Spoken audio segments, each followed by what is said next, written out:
We are filming. Okay. Hi, and welcome to this little demonstration on how to take a trapped cat and hold it for several days in a crate, a wire crate, how to hold them comfortably and safely. These are the materials you're going to need. You're going to need a box big enough for the cat to get in and lay inside. Doesn't have to cover the whole body, but something that's sizable depending on the size of the cat. You're going to need a big heavy box, such as like a box or a tub of litter. You're going to need a full-size fitted or flat sheet. You'll also need a nice towel. A lighter color is good so that you can tell if there's any bleeding going on with the cat post-surgery. You need a litter box. They make litter boxes that are a little taller, almost this long, and you want to fill it with non-clumping litter so it does not stick to a cat's sutures post-surgery. You can get the plastic litter boxes for about $5 or $6 at Walmart, or also Pet Supermarket has them now. They come in bright colors, not too high of a side, not like a wash tub for $1, something a little bit smaller, or you can use a lid to a can. This is a cat food can lid or tray. You need a food bowl, something that's heavy, can even be a little bit taller.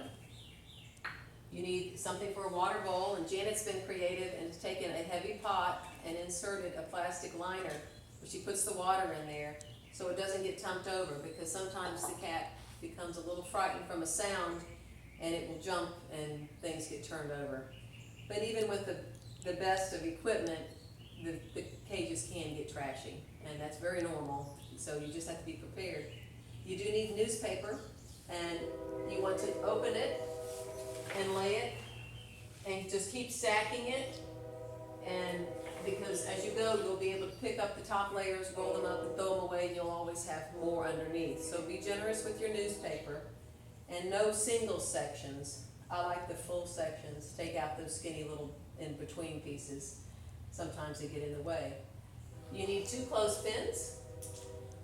You're going to need a transfer board, and it needs to be cut specifically for the cages of this size. And then you also need, this is also called a preventer board or support board, blocking board, if you will.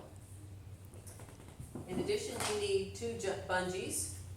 It's nice if you have one that's really long, and you could have one a little shorter. We're dealing with 2 long bungees today, and we'll show you how they work. And then you also need your cat who's already been trapped. We like to use, this system is devised for the brown True Catch trap. We don't have a cat in here today. We're just simulating.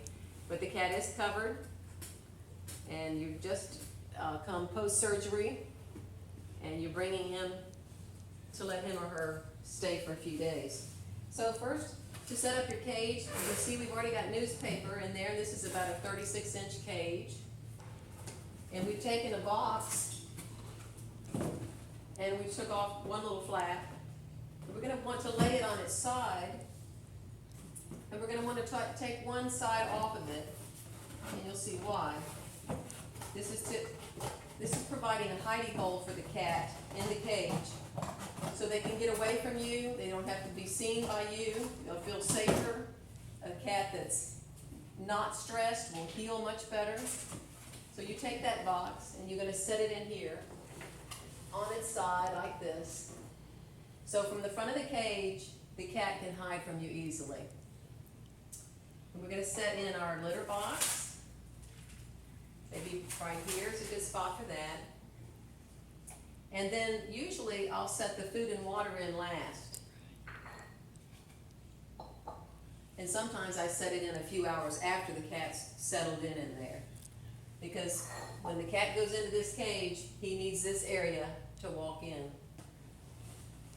So then we take our full-size fitted or flat sheet, and we're preparing the cage, covering it totally on all 4 sides, all 3 sides rather. We're going to leave the door open, but we'll have enough fabric so we can pull it down at the end. This helps the cat feel safe.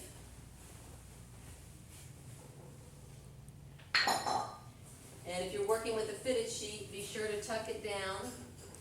You might just look and make sure you've got enough so you can cover your front. Flat sheets are a little easier to work with, but for every flat sheet, there's always a fitted sheet. So use what you've got. So we've got plenty of it here. And plenty for the front. So we'll roll this front up while we're transferring the cat from the trap into the cage. Almost forgotten my nice clean towel that I'm going to lay in here. I'll move it so you can see where it goes. I like this. You can extend it out from your box. I put the folded edge on this front side so as they run back, they're not tripping up all these layers. So put the folds towards the back of the edges of the towel to the back of the cage. And it's a light colored towel that'll let us know if there's any bleeding. Okay, so we're getting closer and closer. So our cat's in the trap.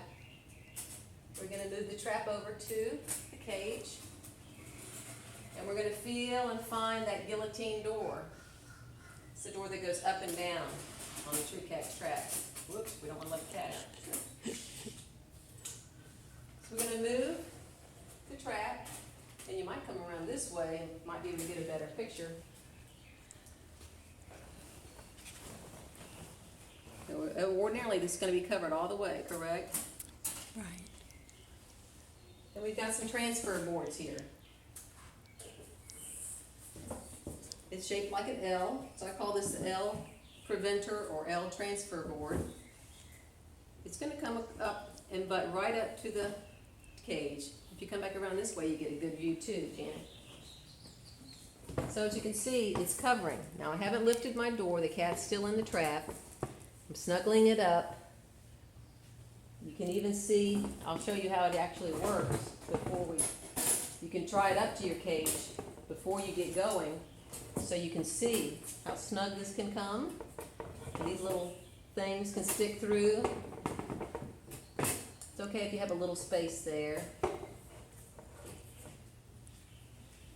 So let's move our trap up again. And it's going to set up on top of here on the edge of the cage. So it's at a slight angle now. We move the L preventer in. I might just lift my little handle to the door so I can get a good grip on it.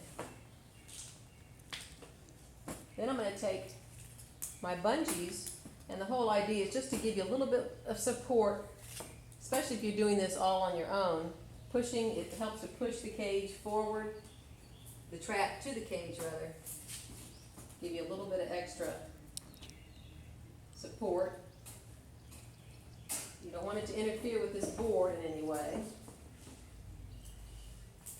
So we're going to use this other one. Just lifting this enough not to bother the cat. And we can come back around the cage with it. So it's thrusting the cage forward. Then we're going to move a heavy object like a big box of litter up along here, and that gives you just a little bit more support for this board so it's not going anywhere. You make sure you got your sheets pulled back. Now we're ready to lift the door.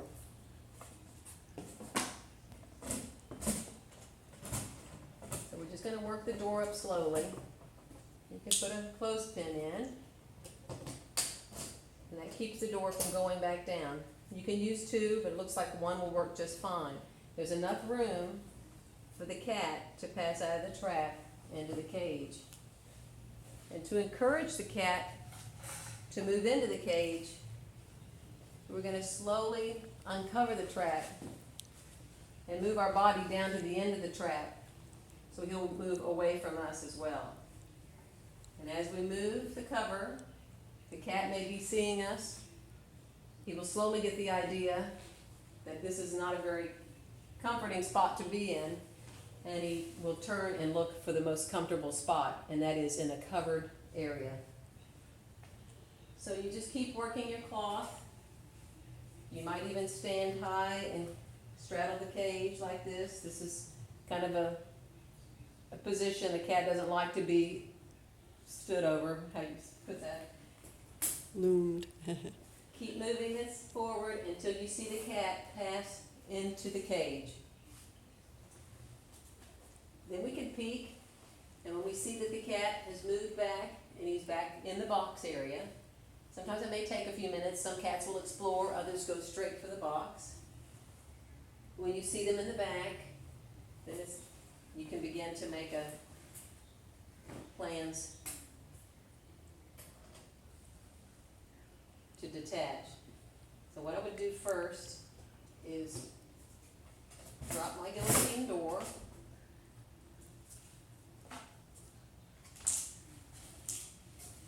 Get my blocking board ready. Unbungee. Oops, I forgot. Oh, we'll put the food water in last. Yeah. Unbungee.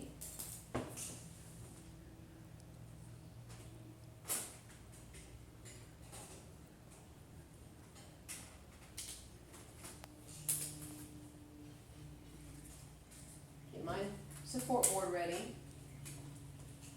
Verify again that the cat is away from the door.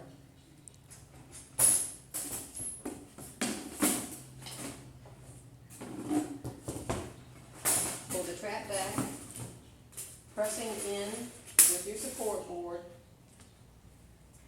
Take the door, begin to close it. Move your heavy box. Continue to close the door. Remove your small support board. And then remove the large L. And then lock the cage and give the cat a little bit of time.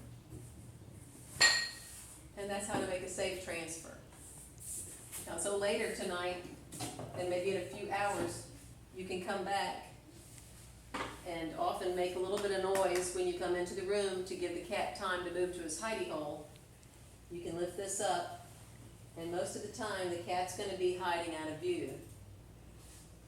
Then you get your food and your water close at hand.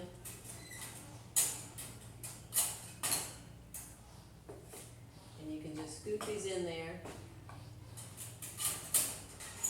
Lock the cage, cover it again, and they should be good for the night. Would you like to see how to help the cat exit to be returned to its home? Okay, do you want to stop the video?